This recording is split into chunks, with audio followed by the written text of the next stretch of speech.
Hello, bro. Good evening. Brother Ramel, good Good evening po, evening. Doc. Good evening. Brother Jerson, good Good evening. Brother Diana, and Good yan, evening. Brother Damin. evening, Doc. Davin. Good evening sa inyong lahat. Okay. So, 7 o'clock na. Sinong gusto mag-volunteer, mag-opening prayer?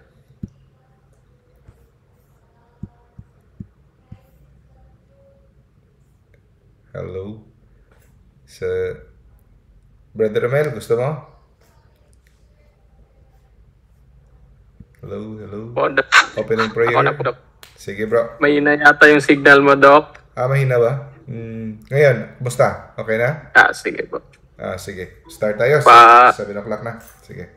pero naka-red po eh. Sige po. Okay. In the name of the Father, and Father, of the Son, and of the Holy Spirit. Amen. Amen. Come, Holy Spirit, fill the heart of your faithful, and kindle in the fire of your love. Send forth your Spirit, and they shall be created, and you shall renew the face of the earth.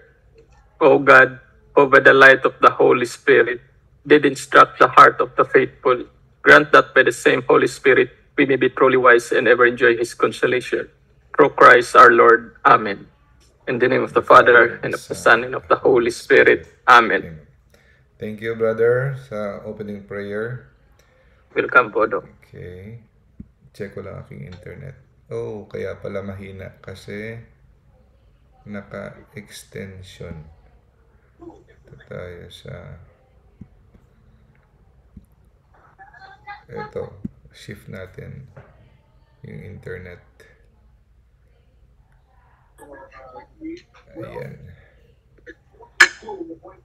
Ayan. Medyo okay na, bro? Okay na yung signal ko? Pinalitan ko na. Naka-extension pala yung kanina. Ayan. Okay. Good evening, brothers and sisters. Welcome sa ating weekly Catechism Lecture, Faith, Seeking Understanding, Catholic Catechism, Knowing Our Faith. Okay? So, ang title natin for this evening is about forgiveness. Kailangan ko bang magpatawad? Kung kailangan ko magpatawad, kailangan ko bang kalimutan? Forgive and forget? Okay. So, itong lecture natin ay hango sa writing ni Brother Jim Staples and Brother Jimmy Akin from the Catholic Answers. Okay? Lahat naman tayo naka-experience na nagawan tayo ng injustisya, di ba? Hindi tayo na binigyan tayo ng sama ng loob ng ibang tao. May pagkakamali na nagawa sa atin. At I'm sure, hindi naman natin mapagkakaila, tayo rin nakagawa rin ng kasalanan sa iba. No? Nagawan tayo ng hindi maganda ng ibang tao kasi lahat tayo hindi perpekto. Once in a while, we have caused hurt to other people at na-hurt din tayo sa iba. Yung iba nga, hindi nila alam, masama na pala ang loob natin sa kanila. No? May iba rin, alam na nila, pero nagmamaang-maangan. Yeah? Yung iba rin, sadya lang talagang abusado, di ba?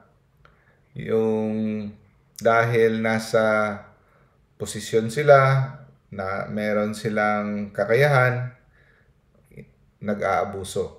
Mahilig gumawa ng mga injustisya sa iba. Pero walang tao dito siguro sa mundo na makapagsabi na hindi siya nakaranas ng pagmamalupit, hindi siya nakaranas ng sama ng loob galing sa iba. Yeah? We experience it. Halos araw-araw natin hinaharap yan.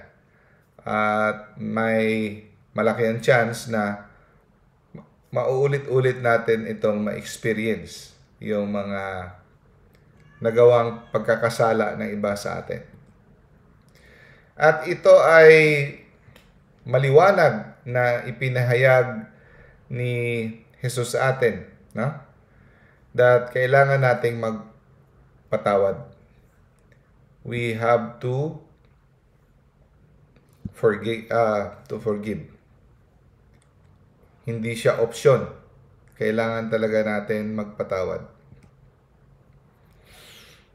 Makita natin sa Our Father, di ba? Ama namin. Forgive us our sins, or sa ibang version, forgive us our debts. Sa ibang version, forgive us our trespasses. Pero in short, yung mga kasalanan natin, naghihingi tayo ng kapatawaran. Dahil kahit sa tingin natin wala tayong kasalanan, no? Ang hustisya, ang kabanalan ng Diyos ay ating na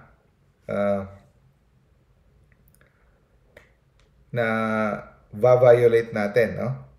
Kasi sa utos pa lang ni God na love God with all your heart, all your mind, all your strength, no? So, diyan pa lang, hindi na natin masabi na nagampanan natin yan. Kasi parati si God may kahati, no? Minsan, mas naiisip natin ang ating mga hobbies, ang ating comfort, ang ating mga pleasure, no? Kumpara kay God. Hindi natin masasabi all. Pero yung mga dakilang mga santo, habang tumataas ang kanilang antas ng kanilang espiritualidad, nagagawa nila ito, no? Habang tumataas, they detach themselves from the world. The more you go higher in your spiritual life, the more ka nagdidistansya sa mga kaaliwan dito sa mundo. So sa ating mga nagsisimula pa or nagsusumikap na gampanan itong to love God with all our hearts, every day we ask God for forgiveness. Yung mga taong malayo sa Diyos at hindi nila alam ang kanilang pagkukulam, yun ang magsasabing wala silang kasalanan. Kaya pagdating sa Our Father, patawarin mo kami sa aming magpagkakasala, mabilis nila tong nilalaktawan, no? Kasi wala naman akong kasalanan. At ang dugtong, as we forgive those who sin against us, kagaya ng pinapatawad namin ang nagkakasala sa amin. So para hindi tayo maligaw, no? At ma-misinterpret, sa lahat ng parte ng Ama namin, inexplain talaga, no, ni Jesus itong parte doon sa pagpapatawad. Sa lahat ng parte ng 7 petitions ng Our Father, ito lang talaga ang kanyang sininggle out. Inexplain niya talaga ito. Sabi niya, para hindi talaga tayo mawala sa layunin, sabi niya, kung pinapatawad niyo ang nagkasala sa inyo, papatawarin kayo ng Ama. Ngunit kung hindi niyo mapatawad ang nagkasala sa inyo, hindi rin kayo mapapatawad. So, nilinaw talaga ni Jesus.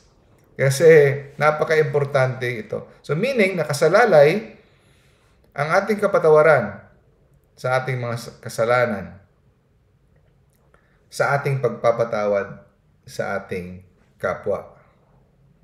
Pag kahit pinatawad mo pa ang nakadami-daming kasalanan sa iyo, pero may isang kasalanan kang hindi papatawarin sa isang kakilala mo, sabihin mo, hanggang kamatayan, hindi talaga kita mapapatawad. Isang tao lang at isang kasalanan na alam mo, naiiwan mo talaga sa puso mo na hindi mo talaga siya papatawarin hanggang kamatayan, huwag ka nang umasang makapasok sa langit. Kasi walang taong makakaharap sa hukom na hindi nangangailangan ng kapatawaran. Kasi kung i-istriktuhin talaga tayo ni Lord, walang taong makapagsabi na sa kanyang kabutihang mga gawain, kaya niya nang maligtas. No? Kaya, nakasalalay ang ating kaligtasan, no? Dito sa ating pagpapatawad sa ating kapwa. Hindi pwedeng sabihin mo na 99 katao pinatawad ko. May isa lang talagang tao na ito na hindi ko lang talaga mapatawad, Lord. Hayaan mo na, Lord. Isang tao lang naman. At isang kasalanan lang naman niya. Hindi pwede. Lahat talaga papatawarin mo. Na? So that's it. You have to forgive kung gusto mong ma-forgive ni God. Non-negotiable. Pinaliwanag talaga yan ni Lord. No? Pinaliwanag niya talaga.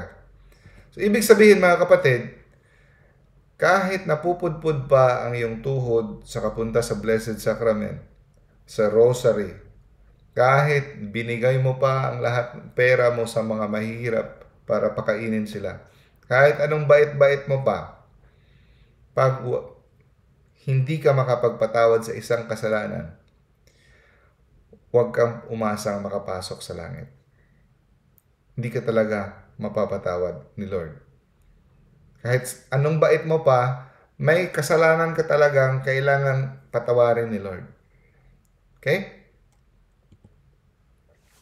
Kasi, kailangan nating linawin to kasi marami dyan, mababait, relihiyoso, pero may galit, may nakatanim na galit. Malalaman mo naman yan sa kanilang gawi, sa kanilang asal, araw-araw. Bitter, no? Bitter sila. Reliyoso nga, mababait, honest, mga honest na mga tao.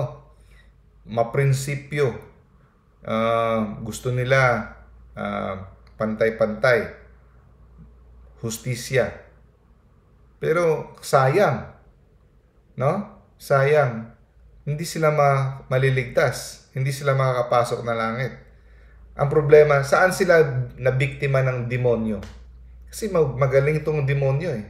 Kung hindi kanya makuha sa kahalayan ng mga laman, hindi kanya makuha sa mga chicks o sa mga cats, mga kalaswaan, hindi kanya makuha. Kunin kanya dito sa honesty. Kung hindi ka naman niya makuha sa honesty dahil napaka-honest mo, religyoso ka pa, mahilig ka magsimba, hahanap talaga siya ng butas na iyuyud-yud ka niya sa impyerno.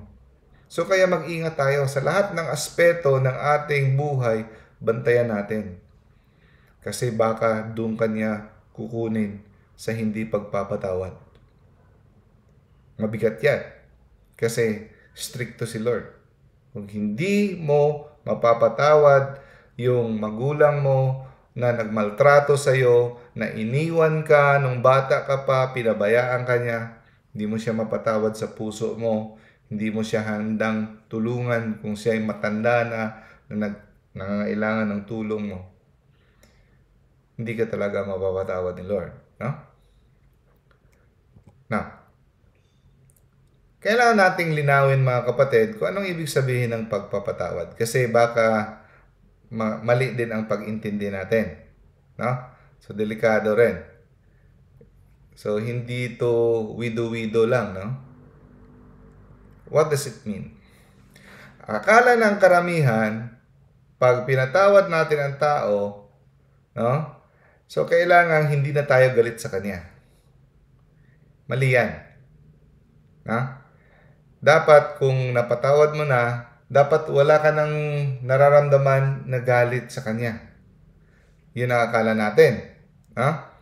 Tapos, pilit nating tanggalin yung nararamdaman natin na galit sa taong ito na gumawa sa atin ng inustisya, ninakawan tayo, pinagtraidoran tayo, o kung ano, pinatay yung napakamalapit sa buhay natin, yung mga ganon. Tapos akala natin kailangan yung pag pinatawad mo siya, yung feeling mo parang magaan ang loob mo sa kanya. Akala mo ganon. Hindi po. Okay? Ang tawag dito, feeling-based understanding of forgiveness. At saka dahil alam mo na nakasalalay ang iyong kaligtasan sa pagpapatawad, at dahil hindi mo naman siya feel, may galit ka pa sa kanya dahil sa ginawa niya, akala mo hindi mo siya napapatawad. Tapos, naisip mo, baka hindi ako maligtas kasi may nararamdaman pa akong galit sa taong ito. So, delikado yan. Feelings-based view of forgiveness. Hindi nakasalalay sa feelings natin ang pagpapatawad, mga kapatid. Okay? Forgiveness resides on the will. On the will. It's not based on feelings. Because ang feelings, hindi mapagkakatiwalaan parate. Kasi sometimes, ang feeling, hindi natin full control ang feelings natin. Yung emotions natin, sometimes the devil holds a bit parang yo-yo. Ang emotions natin, hindi natin always in full control. Okay? Pwede nating ma-influence. Pwede nating impluwensyahan ang feelings natin. Hindi natin dapat hayaan yung feelings, yung emotion, na kung saan tayo dadalhin. Pwede nating ma-influensya. Pero, pag nangyari na may injustisya na ginawa sa atin, like for example, sabi mo, good morning, tapos imbis na mo sumagot na good morning, sumingmangot, hindi ka sinagot, dinedma ka, di ba? Nakaka-insulto minsan, di ba? Hindi mo talaga matanggal-tanggal na masasama ang loob mo. Hindi mo yan kontrolado. Naka-built-in yan sa'yo. No? Emotion yan eh. No? Pero pwede mo siyang i-influence. No? Like for example, inisnab ka, para kang napahiya. O pinagsabihan ka ng hindi maganda sa likod. Normal lang yan na maiinit ang ulo mo or magtatampo ka. Normal lang yan. Pero i-counter mo yan. Isipin mo, ganun ba talaga kabigat yung ginawa niya? Baka hindi naman. Or sa experience na ito na nangyari sa akin, ano bang lesson na makukuha ko? No? What can I learn from this sa situation na ito? Or meron ba talagang injustisyang nangyari o baka masyado lang akong sensitive? Baka ako lang yung masyadong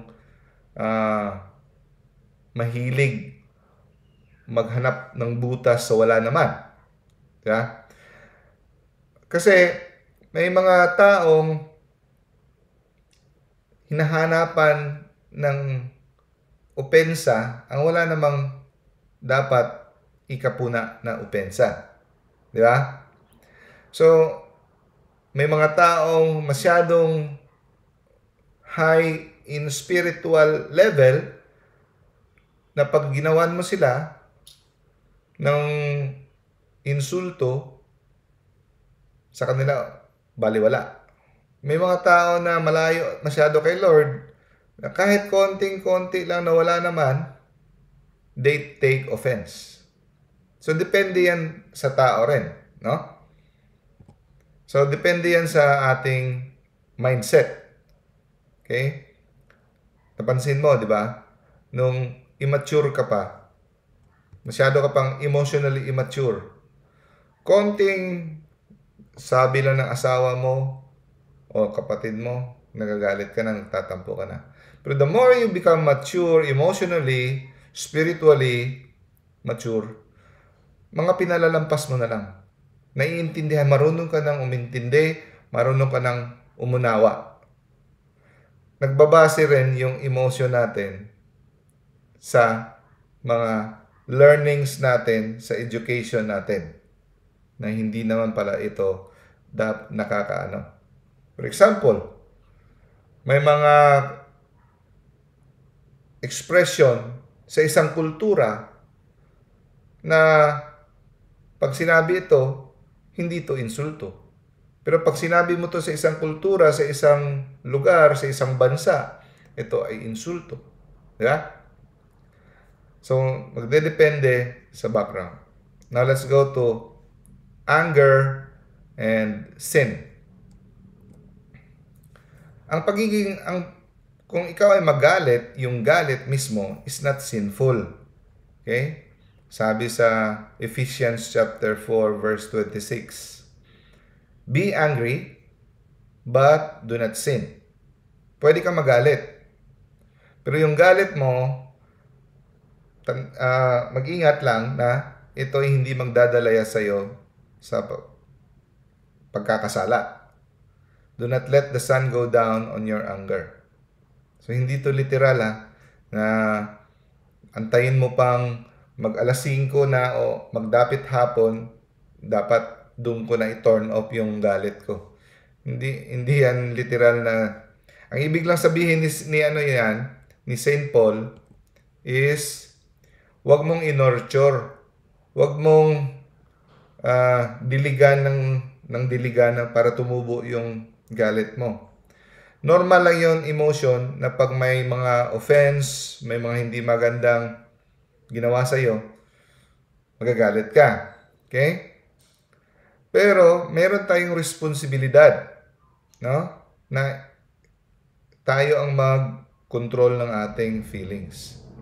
We have to control our emotions. Na hindi tayo magkakaroon ng bitterness and unforgiveness. Kasi yung bitterness, yung pagtatanim ng galit, mortal sin yan, delikado yan. Ha? May pagtatanim ng galit na konti, venial sin, konti lang. Pero may pagtatanim ng galit na mortal. So mag-ingat tayo.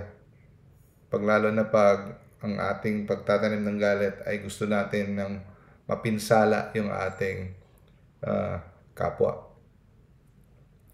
So ibig sabihin ni St. Paul, be angry but do not sin. Ibig sabihin yan, as soon as possible, control your emotion. Yung iba, nadadala sila ng kanilang emotion, nagmumura. Nagkakasala ka na. Kakasabi ka ng mga masasamang salita na magdudulot ng scar, ng forever damage sa puso ng tao. He will be scarred for life. Yung salita natin, pwedeng magbitiw ng mga salita na makakaskar sa puso ng tao, sa damdamin ng tao forever. Hindi pwedeng sabihin mo ng salita lang naman yan. No. Dahil sa salita, nagkakaroon ng digmaan. Dahil sa salita, nagkakaroon ng patayan. Kaya mag-ingat tayo sa ating words. Hindi lang ang ating kamao o baril ang nakakasakit. Yung salita. Madaming nagpatiwakal, madaming nasira ang buhay dahil sa ating maling paggamit ng salita. Okay? So, napansin niyo, sabi ni St. Paul, be angry, pwede kang magalit. Kasi ang galit, part ng human nature. No? Kahit nga si Jesus nagalit. Merong righteous anger.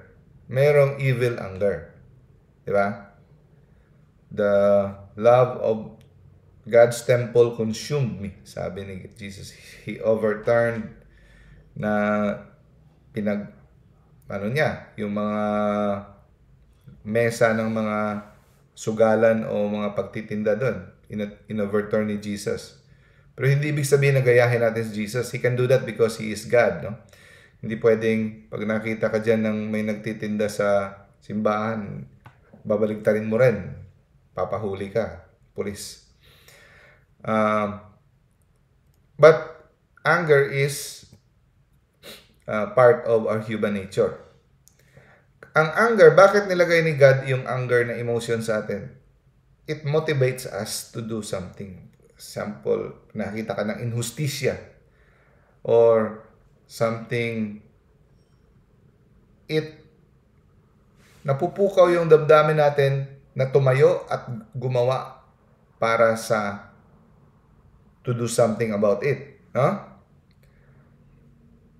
Like, protektahan mo ang iyong pamilya pag nakikita mong may pumasok na mga manloloob sa bahay mo. Kasi pag walang emotion na anger, okay lang, hello, andyan kayo, holdapper, sinasaktan yung pamilya mo. Wala. May nakikita kang mga hindi ka nais-nais, nire-rape dyan, o may pinapatay, or hayaan mo lang. So, yung emotion na yan, it is God-given. No? So, for example, nagagalit ka na may niyuyurakan ang dangal ng Panginoon. Nakakita ka ng may nakita ka ng taong nagtuturo o pare o pastor o sino ba yan nagtuturo ng mali na ito ay magtutulak sa mga tao gumawa ng kasalanan. Nagagalit ka kasi heresy, blasphemy. Nagagalit ka, nakakarinig ka na may nagsisinungaling. Ito ay alam mong magdudulot ito ng kasamaan sa taong bayan. Mga fake news, di ba? Kumukulo ang dugo mo. Injustisya, abortion, ang pagpapatay ng mga ano. So ito ay pumupukaw sa iyo ng damdamin para ikaw ay tumayo at gumawa ng anong pwede mong gawin. Di ba? Sabi ni St. Thomas Aquinas, merong righteous anger kung ang anger mo ay about for right reasons. No? It is deserving praise actually in accordance to right reason.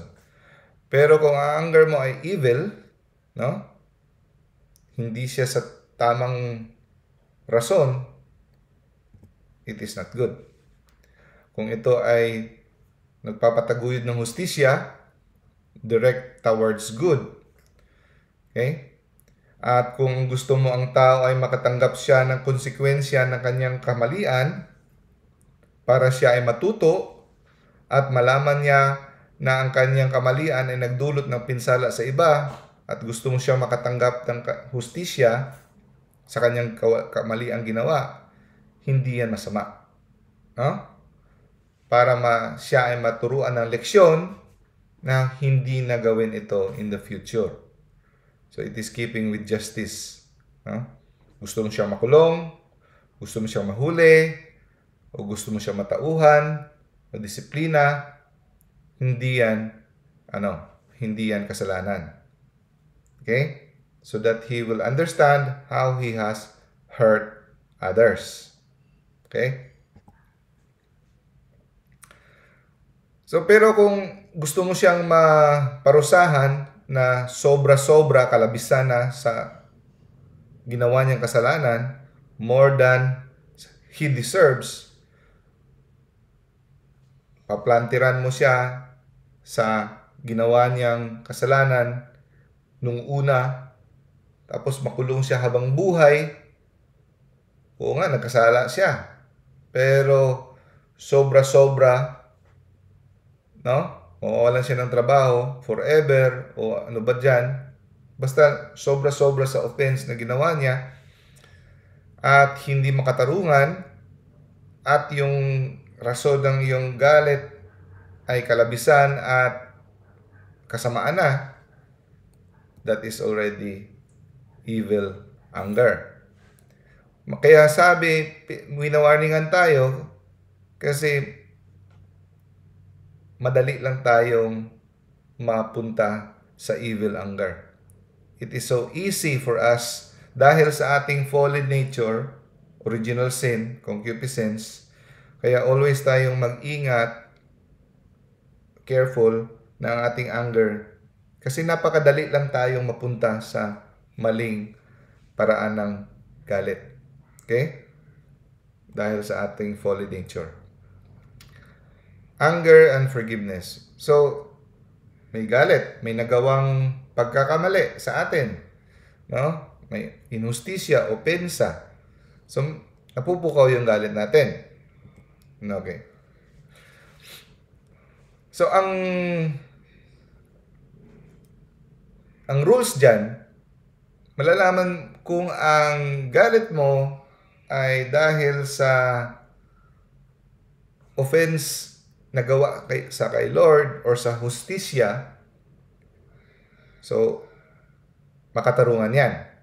Pero kung more ka nagde-dwell sa nagtatanim ka ng galit dahil sa opensa na nagawa sa iyo, dahil sa iyong dangal, no? More on nagfo-focus ka dahil nasaktan ang iyong dangal, most often, hindi maganda. Okay? Dali lang ha.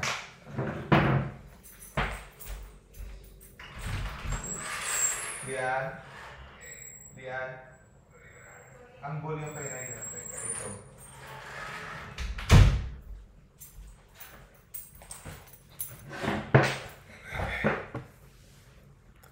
Okay. So, usually, may rason tayong maging magalit, pero mag-ingat tayo sometimes or most often nagiging overacting yung galit natin. Nakakita naman kayo ng mga ina na grabe magpalo sa anak. Sobra-sobra. Kawawa yung anak. Sobra-sobra din tayong magalit sa ating asawa. Hindi lang na ng pagkain. O sobra-sobra ang galit. May rason nga. May rason magalit pero sobra-sobra naman. Diba? Ang society, ang ating sosyedad, no? Hindi makasurvive kung lahat tayo ay gagawa ng an eye for an eye, a tooth for a tooth. Nang always sisingilin natin exact amount sa atraso sa atin. No?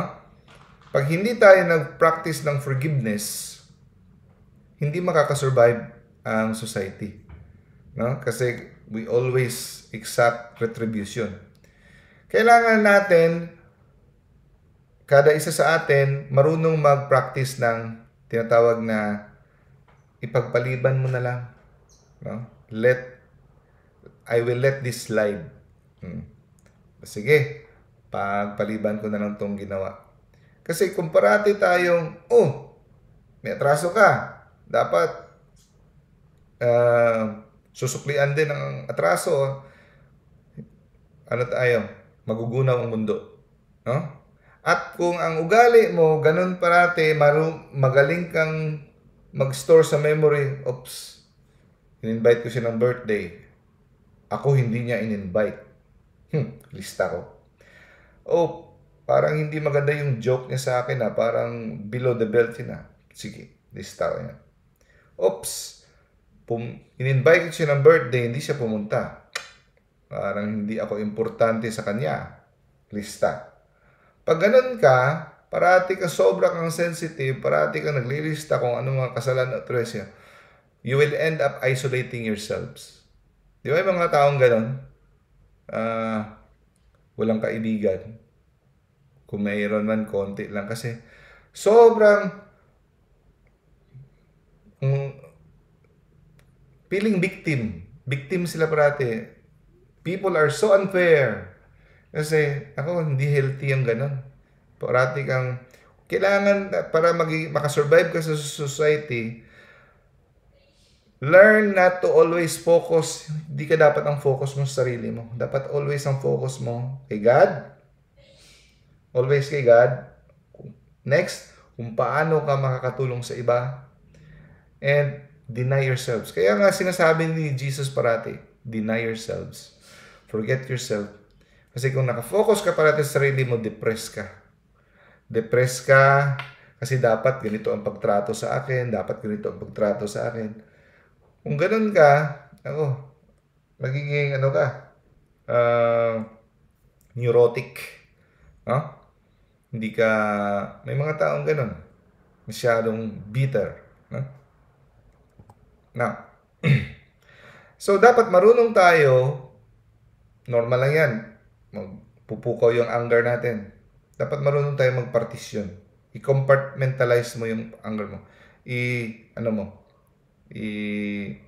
Let it slide, no? Kasi yan ang necessary yan, kailangan yan para magpatawad. Yung wag mong pakontrol sa anger mo. Marunong kang hindi mo tawag dito, pagbibigyan yung galit mo. Wag mo parating pagbibigyan yung galit mo. The willingness to let go of your anger. No?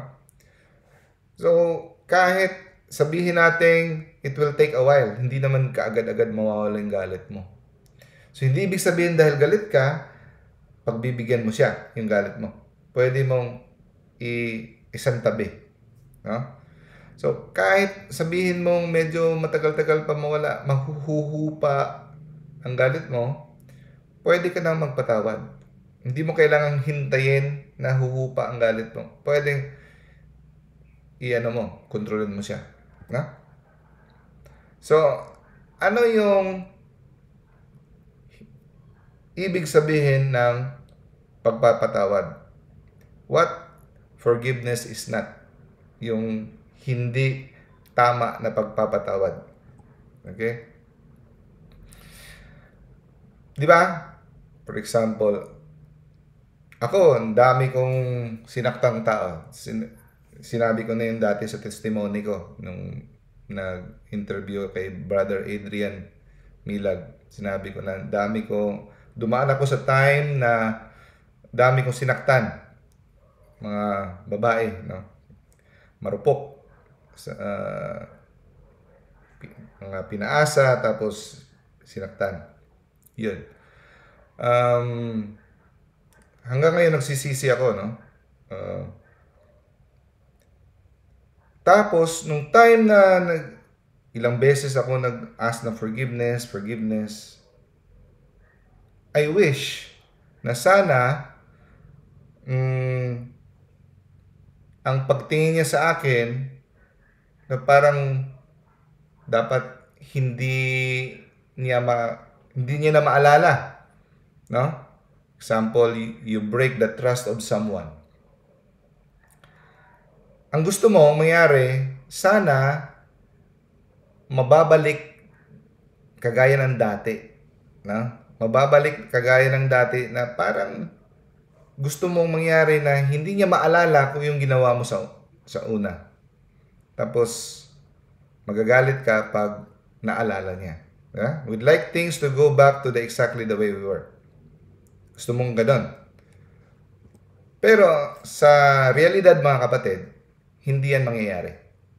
No? At hindi kailangan na ganon na mababalik sa dati. Okay? Kasi kahit the virtue of prudence will dictate to us that hindi kailangan natin ibalik sa dati. Lalo na ninakawan ka. Pinagtaksilan ka.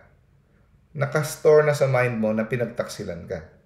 Itong taong to, pinagnakawan ka, tumakbo ng ilang milyon, hindi ibig sabihin na, okay, ganun sa dati, ikaw pa rin yung treasurer, ikaw pa rin yung cashier.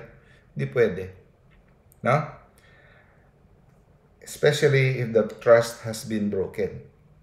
For example, minolest ng tiyo yung pamangkin o ng ama yung sex offender. Hindi pwedeng Oh, forgive na. Dapat, okay, ikaw pa rin yung magbabantay ha sa batang ito, tiyo. Hindi pwede yan, delikado yan.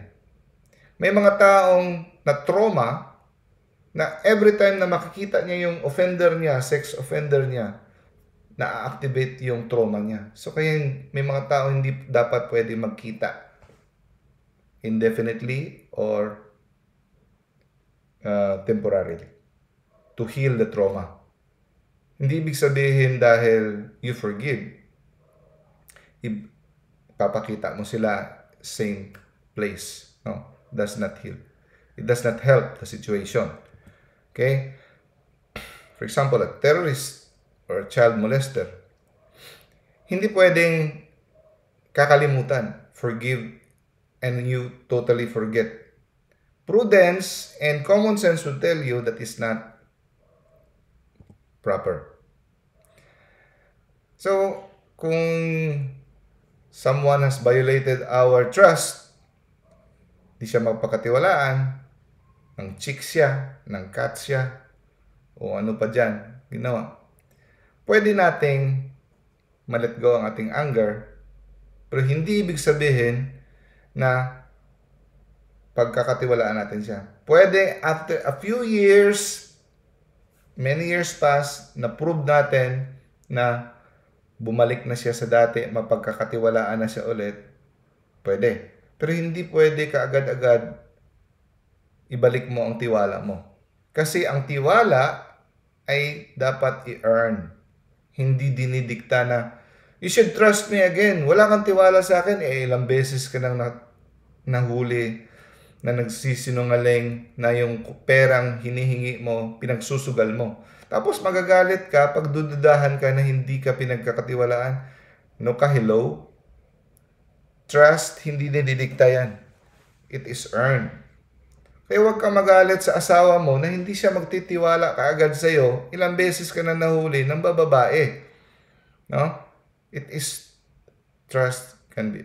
Kaya nga, don't ever break the trust. Kasi mahirap yan ibalik. Wala naman yang may memory ang tao, hindi naman yan automatic erase yan, di ba? Okay. So, forgiveness, hindi ibig sabihin ng forgiveness na i-treat mo siya the way balik sa dati. Ganun.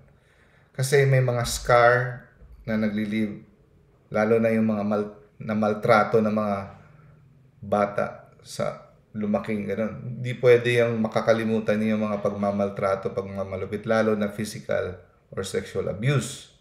No? Kasi pag ginawa mo yan, ibig sabihin, tinanggal mo na rin yung reason mo. You let go of your reason. Tinanggal mo yung intellect mo. Sa encyclical ni Pope John Paul, Saint Pope John Paul II, Divis in Misericordia, ang sabi niya, the requirement of forgiveness, hindi ibig sabihin, kinakancel mo ang requirement of justice. Hindi ibig sabihin na binugbog ka ng asawa mo, nanghingi ng kapatawaran, pinatawad mo siya sa puso mo, hindi ibig sabihin hindi mo na siya kailangang i-report sa pulis. Pwede mo pa rin i-report sa pulis. Pakulong mo para matauhan. Hindi ibig sabihin na forgiveness, dahil Kristiyano ako, Katoliko ako, forgive. No. Kailangan mo siyang panagutin sa konsekwensya sa kanyang ginagawa. Yan ang turo ng simbahan natin. It does not mean we have to cancel out the requirements of justice. Okay?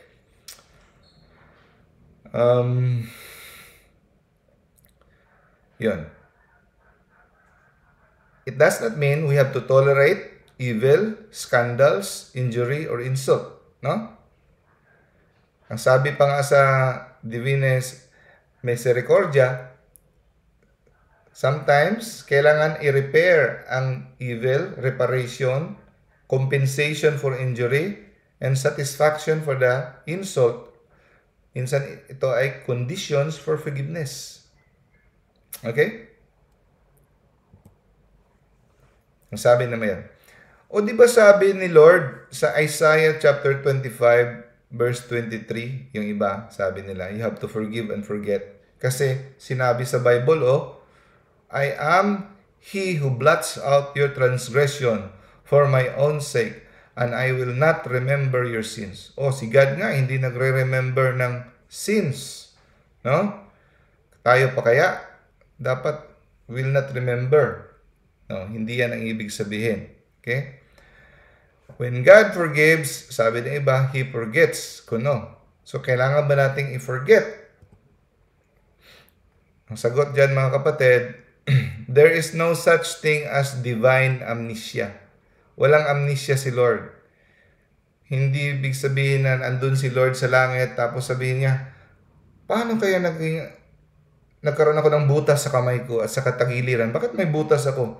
Nakalimutan na niya yung pinako siya sa krus ng mga makasalanang tao.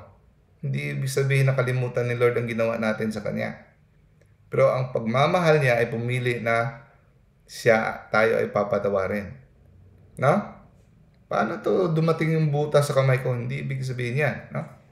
Ang ibig sabihin ng sinabi na I will not remember, ito ay anthropomorphic way of saying, ito ay ang author ng Isaiah na Biblia ay parang human way of saying na hindi ko na, I will not hold you against. I will not hold against your sins forever. Ibig sabihin, matatandaan niya pa rin. Pero, hindi ka na niya sisingilin ng iyong kasalanan. Kasi pinatawad ka niya, hindi ka na niya sisingilin. It is a parang figure of speech of saying. Anthropomorphic way of saying. No? Kasi, kung totoo yan na forget niya, wala na sanang purgatorio. Diba? Pero, the fact to the matter is, may temporal punishment. Kagaya, si David, pinatay niya ang asawa ni Bathsheba kasi gusto niya angkilin si Bathsheba. Tinaydrol niya ang asawa. Pinapatay niya si Uriah. Nagalit si Lord. Pinadala si Prophet Nathan. Sinabihan siya na nagkasala ka. Inangkin ni David yung kasalanan niya. Humingi siya ng kapatawaran kay Lord. Pinatawad siya ni Lord. Pero may konsekwensya ang kanyang kasalanan. Sabi niya, dahil sa kasalanan na ginawa mo, papatayin ko ang iyong anak kay Bathsheba. Mahal na mahal niya yan. Firstborn son. Pinatay ni God. Kahit pinatawad siya. So may konsekwensya. Si Moses, pinatawad siya ng kasalanan niya doon sa Meribah. Pero as sa kanyang kasalanan na ginawa, penalty sa kanyang kasalanan, kahit pinatawad na, hindi siya nakakita ng promised land. Si Joshua ang binigyan ng task na maghatid sa promised land. Hindi niya makikita ang promised land. So may consequence. At kahit hindi niya na tinanggal niya ng offense ng mortal sin, pagbabayaran natin sa purgatory or in this life. Okay. Preemptive forgiveness. So pag tayo ay may atrasong nagawa sa atin, hindi tayo pinansin, hindi tayo in-invite, inisnab tayo, nilibak, sa Bisaya, gilibak, o kung pinag-imbentuhan tayo ng kwento, kung ano-ano pa dyan. No? Anong una natin gawin? Dapat, kahit hindi pa nag-ask ng forgiveness ang tao, papatawaran natin sa ating puso. We forgive. Hindi tayo pwedeng magtanim ng ill will or harbor animosity. Nasa list ng mortal sins yan. Those people who harbor animosity, no, unforgiveness, cannot enter the kingdom of heaven. No? So kahit hindi pa sila naghingi ng kapatawaran sa iyo, no, dapat handa ka na. Quick to forgive ka sa heart mo. No? Pinapatawad mo na. Si Maria Gorete, sinaksak siya 14 times ni Alessandro, yung nagtangkang mag-rape sa kanya. Hindi siya pumayag, nanlaban siya, sinaksak siya 14 times. Yung naghihingalo siya doon sa ospital, na-opera siya, walang anesthesia. Sabi ng madre, handa ka bang patawarin si Alessandro? Gumawa niya ito sa'yo. Sabi niya, I forgive Alessandro Sirinelli, and I want him in heaven with me forever. So, alam niyo ba si Alessandro, if I'm not mistaken, 7 years or 14 years, no? Bago siya inangkin na siya ay naging repentant. For 7 years, hindi siya nagsisisi sa ginawa niya. Matigas ang puso niya. Namatay na lang si Saint Gorete, Maria Gorete, hindi siya nag-say sorry. Pero, pinatawad na siya ni Maria Gorete. No? I want him in heaven forever. Handa na siyang pinatawad niya na. Si Saint Stephen, binabato siya hanggang mamatay. Sabi niya, Father, forgive them, for they don't know what they're doing. Kagaya ng sinabi ni Jesus. Diba? Forgive interiorly from the heart. Interior, hindi yung sa bibig lang. No? Sa heart. Pero, kahit tinatawad mo siya sa puso mo, huwag mong pangunahan. Kung hindi siya naghingi ng patawad, for example, hindi siya lumapit sa iyo, sorry. Huwag mong i-anunsyo, I forgive you. Huwag mo. Kasi, hindi maganda yan. Na, example, una, pwedeng manipulative yan. Kasi, minsan, ikaw ang may kasalanan, sa tingin mo, siya may kasalanan, yung asawa mo. Pero, di mo alam, ikaw may kasalanan. Or, pwedeng dalawa kayo may kasalanan. Hindi pa siya naghihingi, unahan mo na siya, sabihin mo, sweetheart, pinapatawad na kita. Parang pinalalabas mo na siya may kasalanan. O, manipulation yan. Hindi yan forgiveness. Strategy mo yan. Style bulok. Diba? Minsan, wala naman siyang ginawang kasalanan, pero ikaw sobrang sensitive, narcissistic. Feeling mo, nagawan ka ng atraso, wala naman. Tapos sabihin mo, I forgive you. I forgive you. Magtataka tuloy yung tao, ano bang ginawa mo kasalanan? E di lalong lumaki ang gulo. Papatawaran ako, wala namang kasalanan. Ikaw, inosente ka, wala kang ginawang kasalanan, tapos sabihin sa'yo, I forgive you. Di ba? Nakakainis? Oh, di ba? So, huwag mong sabihin out loud, you forgive someone, kung hindi naman naghihingi ng kapatawaran sa'yo. Next, hindi maganda yan na gawain kasi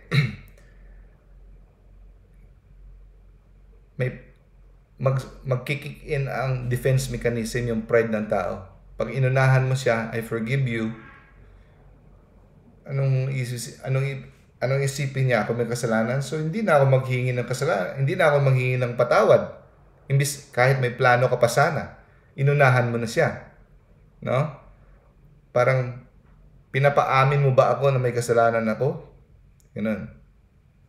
Next, also, hindi na, pag inunahan mong sabihin na, I forgive you, kahit hindi pa siya naghingi ng patawad, hindi na siya mag-iisip. Pinatawad niya na ako, hindi pa ako nagsisisi. Hindi pa ako nagsisisi, pinapatawad niya ako. So, magiging tamad siya.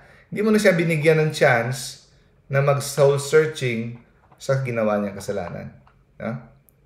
So, nasa short circuit mo. Pero, hindi ibig sabihin, mga kapatid, na kasi hindi siya naghingi ng patawad, hindi mo siya papatawarin. Patawarin mo na kaagad. Pero wag mo lang sabihin vocally. At hindi ibig sabihin na hindi siya, yung iba, kasi sabi sa Bible, he repents and he asks for forgiveness, forgive him. O, hihintayin ko pa dapat na maghingi siya ng sorry bago ko siya patawarin. Mali yan. Kasi, dapat ready ka. We should be ready to forgive sins from the heart. Kasi mangyayari, kung hihintayin mo pa, mag-sorry, doon ka lang magpatawad, nako, ganito mangyayari sa'yo. Yan.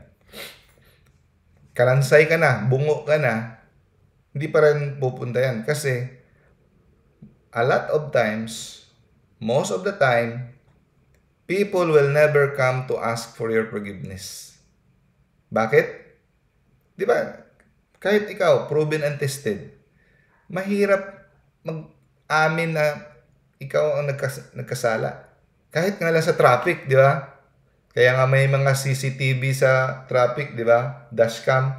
Kasi kahit kasalanan na nila, babaligtarin pa rin nila kasi ayaw ang tao talaga, lalo na pag malayo sa Diyos, ayaw umamin ng pagkakamali.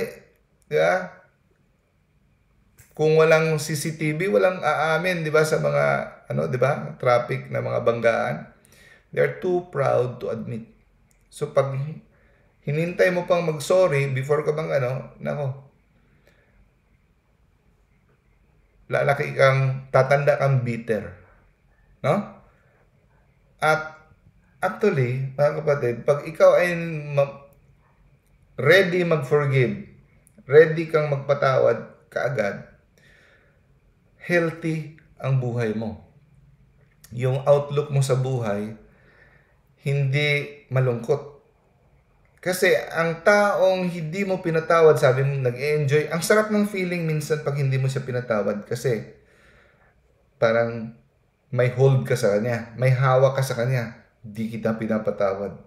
Makukonsensya ka, magsisisi ka, hindi tayo bate, ganon. Parang feeling mo, parang siya, akala mo, pinaparusahan mo siya. Ya? Kasi parang sarap ng feeling na hindi mo siya pinapatawad.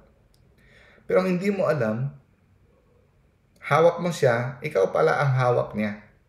Ikaw yung nasa kulungan. If you forgive,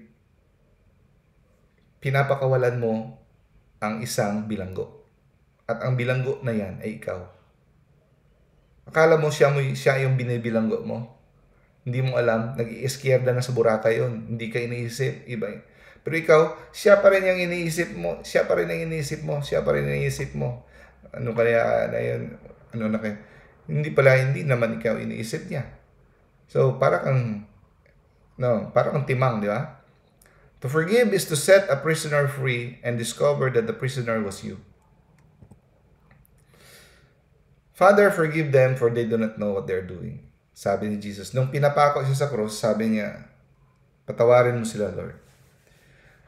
Tapos ang sabi ng iba, o di ba, pinatawad na tayo lahat ni Lord kasi sabi ni Jesus, Father, forgive them. So ibig sabihin, pinatawad na tayo lahat. No? Actually, He did not. Hindi ibig sabihin yun, pinatawad niya na tayo lahat. Hinihiling lang ni Jesus sa kanyang ama na, Ama, kung pwede, handa kang patawarin sila. Handa kang patawarin sila. Ang gusto ni Jesus, ang gusto ng Santissima Trinidad, Father, Son, Holy Spirit, ay kung pwede, lahat ng tao maligtas. Kung pwede, ang lahat ng tao maligtas. Pero hindi ibig sabihin, lahat ng tao maliligtas. No? Ibig ba sabihin, lahat ng tao pinatawad? Lahat ng tao mapupunta sa langit? Hindi. Not everybody is forgiven. Kasi kung lahat tayo pinatawad na, lahat tayo, we are all in the state of sanctifying grace.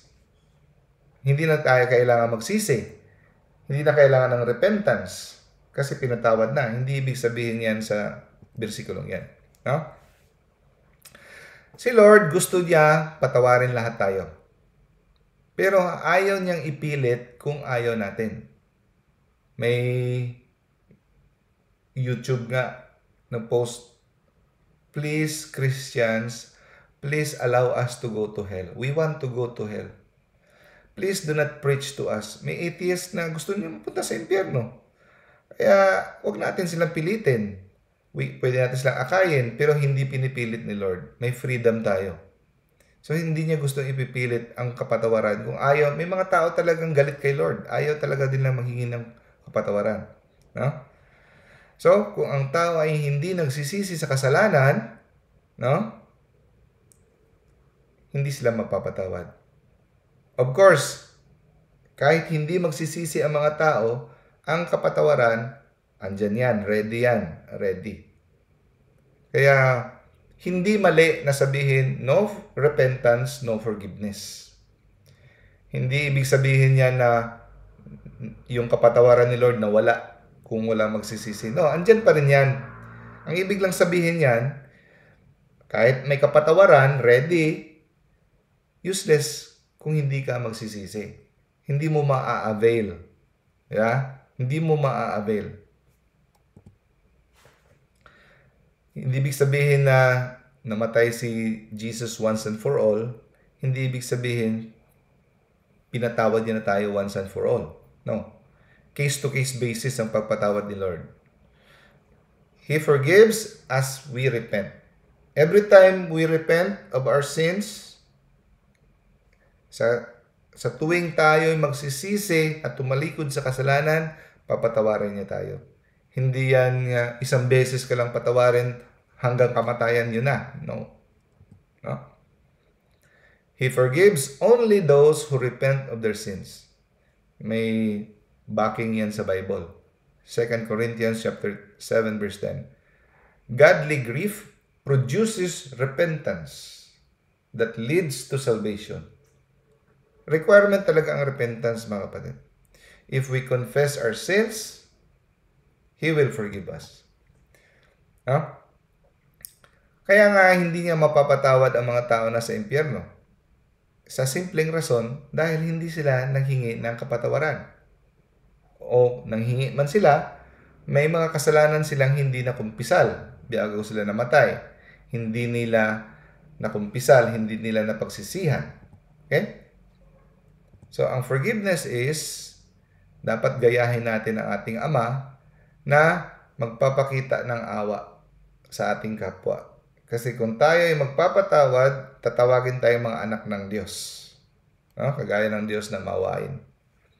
So, paano magpatawad si God? Gusto niya lahat maliligtas. Lahat magsisisi. He does not wish that anyone should perish, but all should reach repentance. So, dapat ang ating attitude, no, ating ugali, dapat kagaya kay Lord. Dapat hindi tayo magnanais na may taong may mapupunta sa impyerno. Kung mapupunta man sila sa impyerno, so be it. Pero dapat kahit isang tao, kahit sino man yan, huwag mong sabihin sana maimpyerno ka o gusto mo siyang mamatay na ng maaga, na hindi nakapagsisi dahil sa kanyang mga karumaldumal na ginawa at maparusahan siya sa impyerno. Even the most evil one, dapat hindi. Dapat ang pagnanais mo ay siya ay makapag-repent, makapagsisi. Ganun dapat. Okay?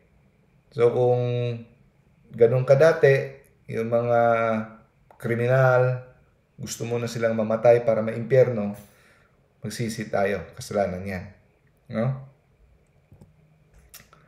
Saint Thomas Aquinas sabi, love is willing the good of the other selflessly. Anong ang good of the other? Heaven. No? If your brother sins against you, rebuke him. Sabihin mo kung anong kasalanan niya. If he repents, forgive him. Kahit 70 times 7, you must forgive him. No? You have to be willing to set aside your feeling of anger. No? Pwede mong sabihin sa kanya na ikaw ay masama ang loob mo sa kanya dahil sa ginawa niya. Pwede mong sabihin sa kanya. Hindi yan kasalanan. Para malalaman niya na ang lesson to be learned sa ginawa niya. At pinaalalahanan tayo ni Lord na karamihan ng atraso na nagagawa sa atin ay galing sa ating sariling pamamahay. Our own household. Kahit si Jesus, di ba? Yung mga relatives niya took offense. Yun pa yung naninira sa kanya. Kasi kilala naman namin kung sino siya. Nagumagawa siya ng milagro. Anak naman siya ni Jose. O ganun. Diba? Yung mga taong doon malapit sa kanila, yun pa yung hindi maniniwala sa kanya. Dahil sa inggit, dahil sa over-familiarity. No? So, pinaalahan tayo ni Lord, forgiveness should start at home. Kasi minsan, magaling tayo magpatawad sa mga barkada natin. Okay lang yan, Brad. Okay na yan, wala na yan. Quits na tayo. Pero sa mga misis natin, sa ating kapatid, nanay natin, grabe tayo magtanim ng galit. Pero magaling lang tayo magpatawad dun sa mga kaopisina, sa mga friends. The forgiveness should start at home. Bakit? Kasi karamihan ng mga atraso na nangyayari sa bahay. Sila parati ang kasalambuhan natin. No? The closest to us at yung pagtataksil ng pinaka-close sa atin, yun ang pinakamasakit also. Di ba? Masakit yun. So the closest to us are the ones we have to forgive the most. No? Because we are constantly confronted with their faults and defects. Yun parati ang nakakasagutan natin, nagkakasagupa natin sa umaga, ganun parati. Di ba?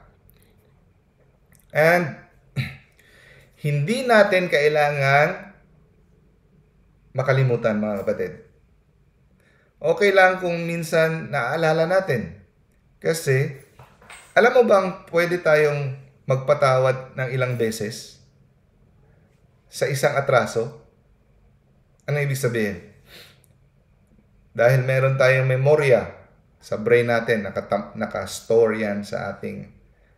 Kaya nga sabi ni Father Reperger, wag kayong manood ng pornography. Kasi anything that you see will be stored in your brain. At hahalongkatin parati, ulit-ulitin ng demonyo yan kahit nag-ask ka na ng forgiveness sa confession. Kaya, bantayan mo yung mind mo, yung mata mo na huwag mong papasukan. Kasi, magsisisi ka, gusto mo na pumapasok kahit nagpe-pray ka. Kagaya ganun din. So, may mga scar, sakit na mga ginawa. No? Gusto mong kalimutan, pero naalala. So, hindi kailangang makalimutan kasi pwede mo siyang, hindi ibig sabihin na, sige, pinatawad ko na siya. After next month, bumalik yung sa isipan mo. Uy, sakit tong ginawa niya. Pwede, patawarin mo siya ulit. As long as nagbumabalik-balik yan, patawarin mo siya ulit. At every time na pinapatawad mo siya, nagkakaroon ka ng points kay Lord. Sa isang atraso, kada bumabalik sa isipan mo, may tukso na, binabawi ko yung pagpapatawad ko kasi ang sakit pala. So, tutuksoin ka na naman na magtatanim ka ng galit. Pero nilalabanan mo, pinapatawad mo naman siya ulit, another points na naman kay Lord. Pero alam ko yung nasa isip mo. Huwag mong sadyain ibalik sa isipan mo para magkaroon ka ng maraming points. We should not actively recall the offense. Kung kusa lang yung bumabalik kasi hinulangkat ng demonyo o sa memory mo, handa kang patawarin. Every time na you forgive that offense, another points, another merit. Lalo na yung mga deep hurts. So it's an opportunity for us. God gives us the opportunity to gain merit. And how many times you forgive on the same offense na sabi ni Jesus, love your enemies. Sabi ni Jesus, love your enemies. Okay? Tandaan nyo, hindi niya sinabi, like your enemies. So, hindi mo kailangan na magustuhan yung taong yun na bumalasuba sa'yo. Hindi mo kailangan na pag nakita mo siya, parang gusto mo siyang yakapin. Hindi kailangan. Pwede pa rin sa tingin mo parang sarap pa rin niyang sabunutan kahit wala siyang buhok. Hindi naman, joke lang. hindi ibig sabihin na parang gusto mo siya parate sa harap mo. Pwede pa rin naiinis kang makita mukha niya, pero you love him. At hindi rin sinabi ni Jesus na dapat wala kang kaaway. Kasi pag ikaw ay nag-proclaim ng truth, may mababangga at mababangga ka talaga. Yung mga taong mahilig sa kasinungalingan, kasamaan, mababanggaan mo talaga yan. May mga tao talagang magagalit sa iyo at gustong pumatay sa iyo at gustong siraan ka. At the father of lies, kalaban mo. The father of lies, Satan, may mga kampon yan. So, may magagalit at mababangga ka talaga. So, may magkakaroon ka talaga ng enemy. Yung mga taong gagawan ka ng invento, gagawan ka ng kasalanan, yung mga taong yun, mahalin mo. Ibig sabihin ng mahalin mo, hindi ibig sabihin na magugustuhan mo sila. No? Ang ibig sabihin ng you love them, gusto mo silang dalhin sa langit. Hindi yung papatayin mo sila para mapunta sila sa langit. Hindi. Gusto mo sila, you pray for them that they will be saved. You pray for them na sila ay magsisisi. Sila ay matauhan at babalik sa Diyos. At kung sila ay nangangailangan, handa kang tulungan sila. Yan ang ibig sabihin ng you love them. Hindi ibig sabihin na, gusto mo sila parati kasama kape-kape. No? Hindi. No? Hindi ibig sabihin na gusto mo sila kapiling parati. Kasi delikado, may mga taong gustong pumatay sa'yo tapos gusto mo magtambay-tambay kasama sila, pwede kang mamatay dyan. No. Love doesn't necessarily mean like it may be unhealthy or even dangerous to be around their company. No? It does not mean that you want to have them. Okay? Now, mahirap magpatawad. Napakahirap. Isa sa pinakamahirap na gawin yan ang pagpapatawad. Okay? Pero ang always natin tandaan, mga kapatid, hindi natin magagawa sa sarili nating sikap. Magagawa na natin yan with the grace of Christ. With Christ. We cannot do it apart from Christ, ang pagpapatawad. Hirap. At para tayo makapagpatawad, always meditate sa pinagdaanan ni Jesus para tayo iligtas. No? Kanyang paghihirap sa cross na tayo minahal niya, pinatawad niya tayo. Una niya tayong pinatawad. Yan. Makakatulog yan para tayo makapagpatawad. Meditate on the cross, the passion of Jesus. Ask God for help, the grace, the power. And also, ultimately, no? Acknowledge mo, tanggapin mo na ikaw ay walang kakayahan na makapagpatawad. Hayaan mo si Kristo ang kanyang kapangyarihan na magpatawad mula sa iyo, through you, no? Forgive in us and through us. Siya yung magpapatawad sa iyo. So, hayaan mo ang kanyang kapangyarihan sa iyo. Hindi ko alam kung ano pinagdaanan mo. May mga karumaldumal na mga pinagagawa sa iyo, no? So, walang imposible kay Lord. No? Kasi kung hindi tayo makapagpatawad, hindi tayo maliligtas. Allow God to work through you. Ask God for His grace. God bless us all. Okay? So, sinong gustong mag-closing prayer?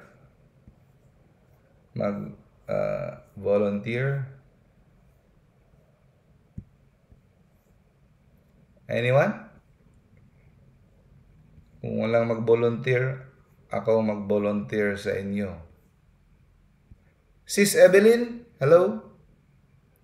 Gusto mo mag-closing prayer, sis?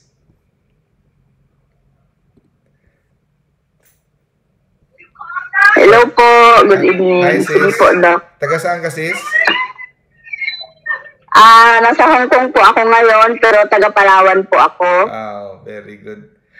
Closing prayer ka, sis? Opo. Short prayer lang. Kahit short. Sige po. Sige po. Ready na pa. Sige, sis. In the name of the Father, and of the Son, and of the Holy Spirit. Amen. Our Father, who art in heaven, hallowed be your name. Your kingdom come, thy will be done on earth as it is in heaven. Give us this day our daily bread, and forgive us our trespasses, as we forgive those who trespass against us, and lead us not into temptation, but deliver us from evil. Amen. Hail Mary, full of grace, the Lord is with thee. Blessed are thou among women, and blessed the fruit of your womb, Jesus. Holy Mary, Mother of God, pray for us sinners, now and at the hour of our death. Amen. Glory be to the Father, and to the Son, and to the Holy Spirit, as it was in the beginning, is now, and ever shall be, world without end. Amen. In the name of the Father, and of the Son, and the Holy Spirit. Amen. Thank you, Thank you sis po. Annabelle, for the closing prayer. Thank you po. So, sa mga hindi ko pa nag-greet, I will greet ko kanina. Sino pang hindi? So, Brother Von, Sis Nerelisa, Sis Laila, Sis Ayon or Brother Ayon, HKT, hindi ko alam kung sis or brad, Sis Elban Buena, Sister Carol, Sis Evelyn, yun, mga hindi ko nag-greet. Yung iba nag-greet ko na. Thank you sa pagtiyaga dito sa Zoom. Extra points kayo kay Lord at sa mga nakikinig sa Thank you din po sa walang sawang pagtuturo sa amin. Thank you. God bless. Bye-bye. See you next week. Opo.